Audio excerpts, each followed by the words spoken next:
بڑا اہم معاملہ، بڑی عدالت جس میں آج وزیر اعظم عمران خان پیش ہوئے ہیں۔ خالد عظیم صاحب ہمارے ساتھ موجود ہیں۔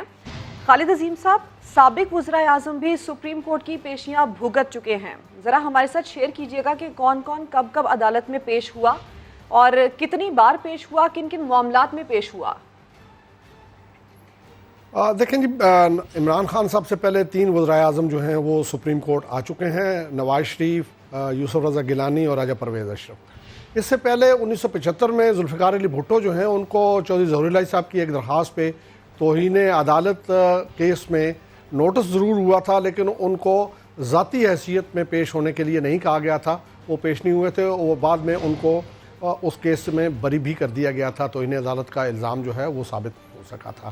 البتہ نواز شریف جو ہیں ان کو 1997 میں ایک تضحیک آمیز انہوں نے بیان دیا تھا، عدلیہ سے متعلق ایک طنزیہ جملہ کہا تھا، طنزیہ لب و لہجہ اختیار کیا تھا، جس پہ ان کے خلاف توہین عدالت کی کارروائی انیشیٹ کی گئی، اور اس میں ان کی جو 3 پیشیاں ہیں وہ بھی ریکارڈ پہ ہیں۔ فرد جرم عائد نہیں ہو سکی، جس وقت فرد جرم کا دن تھا تو اس دن ہلڑ بازی ہو گئی سپریم کورٹ میں۔ جو کیس ہے وہ تو راؤڈیزم کا ہے، لیکن یہ کہا جاتا ہے کہ سپریم کورٹ پہ حملہ کیا گیا نون لیگ کی جانب سے، اور یوں یہ معاملہ اس وقت تو ٹل گیا۔ البتہ بعد میں اس کیس کو جسٹس اجول میاں جو ہیں انہوں نے منطقی انجام تک پہنچایا، اور کوئی چیز جو ہے وہ توہین عدالت کے زمرے میں ثابت نہیں ہو سکی نواز شریف پہ۔ اس کے بعد 2012 میں سید یوسف رضا گیلانی جب وزیر اعظم تھے تو ان کو سوئس عدالتوں میں کیس کھولنے سے متعلق اس وقت کے صدر آصف زرداری کے خلاف کیس کھولنے کے لیے خط لکھنے کا حکم دیا گیا تھا، لیکن وہ عدالتی حکم کو انہوں نے نہیں تسلیم کیا، اور اس میں ان کا اپنا ایک کوئی جواز تھا جس کو عدالت نے تسلیم نہیں کیا، اور پھر ان کو حکم دیا، اور جب انہوں نے اس پہ عمل نہیں کیا تو پھر ان کو توہین عدالت کے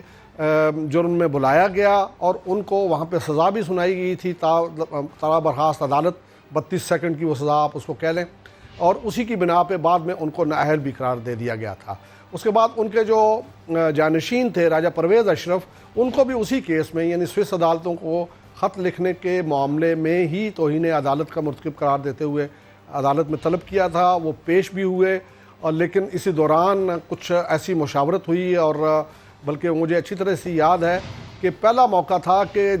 ججز جو ہیں وہ انہوں نے کچھ معاملات کی سماعت چیمبر میں جا کے کی، جبکہ اوپن عدالت کے معاملات جو ہیں وہ چیمبر میں جا کے نہیں ہوتے، لیکن اس کو چیمبر میں انہوں نے سماعت کی، جس کے بعد